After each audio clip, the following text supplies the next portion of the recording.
নমস্কার বন্ধুরা, সোনালীর কিচেনে সবাইকে স্বাগত। আজকে হাজির হয়ে গেছি বাঙালির অতি পছন্দের নিরামিষ কচুরলতি রেসিপি নিয়ে। আমরা সবাই এই রান্নাটা করে থাকি, তবে আমি আজকে কিভাবে রান্না করব সেটাই আজ আপনাদের সাথে শেয়ার করব। আসুন দেখে নেওয়া যাক। এখানে এক আঁটি কচুরলতি নিয়েছি। এই লতিগুলোর মধ্যে যে আঁশ থাকে সেগুলোকে বটির পিছন দিকটা দিয়ে একটু চেঁচে নিলেই দেখবেন সমস্ত আঁশ কিন্তু বেরিয়ে যাবে। আঁশগুলো ভালো করে ছাড়িয়ে নেওয়ার পর আমরা লতিগুলোকে ধুয়ে নিয়েছি। এখন এগুলোকে আমরা একটু ভাপিয়ে নেব। তাই জন্য জলের মধ্যে সামান্য একটু লবণ আর অর্ধেক পাতিলেবুর রস দিয়ে এটাকে আমরা ভাপিয়ে নিচ্ছি।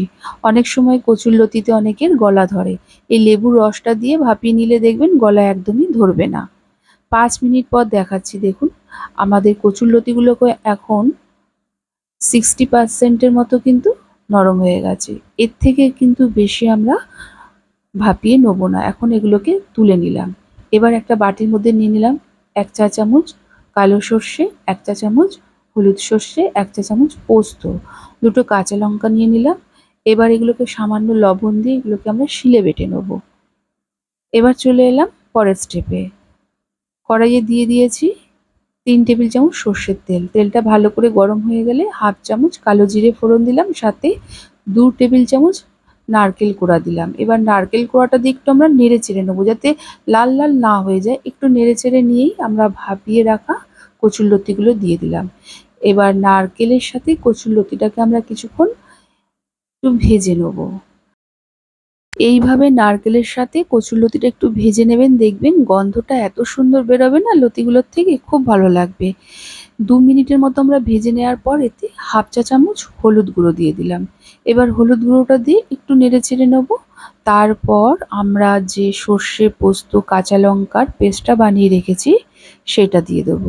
সেটা দিয়ে দেবো, সাথে যেই বাটির মধ্যে রেখেছিলাম সেই বাটির মধ্যে এক্সট্রা যে মশলাটা লেগেছিল সেই বাটির মধ্যে সামান্য একটু জল দিয়ে সেই জলটা দিয়ে দেবো। তারপর এটাকে কচুরলতির সাথে ভালো করে মিশিয়ে কয়েক সেকেন্ডের মতো আমরা একটু নেড়ে চেড়ে নেবো। খুব বেশিক্ষণ কিন্তু আমরা কষাবো না, কারণ সর্ষে আছে, তেতো হয়ে যেতে পারে। এই সময় আমরা স্বাদ মতো লবণ আর সামান্য একটু চিনি দিয়ে দেবো। চিনিটা কিন্তু অবশ্যই দেবেন। চিনিটা দেওয়ার সময় আমার ক্যামেরাটা অফ হয়ে গেছিলো। এবার একটু ভালো করে নেড়ে চেড়ে এতে দিয়ে দিলাম 1/2 কাপের থেকে একটু কম জল। এবার জলটা দিয়ে ভালো করে মিশিয়ে নেব। এখন কিন্তু আমাদের কচুরলতিগুলো প্রায় 90% এর মতো নরম হয়ে গেছে। এখন এতে ঢাকা দিয়ে গ্যাসের ফ্লেমটিকে মিডিয়ামে রেখে আরও কিছুক্ষণ আমরা রান্না করে নেব।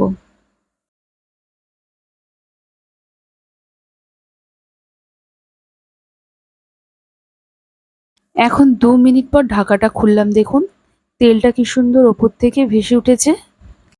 এটা আমাদের হয়েই গেছে। দেখুন কচুরলতিগুলো কিন্তু এখন পুরোপুরি নরম হয়ে গেছে। একদম গলে গেলে কিন্তু কচুরলতি খেতে একদমই ভালো লাগবে না। ঠিক আমরা এইরকম নরমটাই চেয়েছিলাম। এখন এটার মধ্যে সামান্য একটু কাঁচা সর্ষের তেল দিয়ে হালকা হাতে একটু মিশিয়ে নেব। কাঁচা সর্ষের তেলটা কিন্তু অবশ্যই দেবেন, এতে স্বাদটা কিন্তু অসম্ভব ভালো হয়ে উঠবে। হালকা হাতে মিশিয়ে নেওয়ার পর গ্যাসের ফ্লেমটিকে অফ করে এটাকে আমরা কিছুক্ষণ ঢেকে রেখে দেবো। তারপর সার্ভ করব। গরম ভাতের সাথে এইরকম কচুরলতি থাকলে দেখবেন এক থালা ভাত কিন্তু নিমিষে খাওয়া হয়ে যাবে। কেমন লাগলো আমার আজকের এই রেসিপি অবশ্যই জানাবেন। ভালো লাগলে একটা লাইক ও শেয়ার করবেন। আমার চ্যানেলের নতুন বন্ধু হয়ে থাকলে প্লিজ আমার চ্যানেলটিকে সাবস্ক্রাইব করবেন। আজ তাহলে এই পর্যন্ত।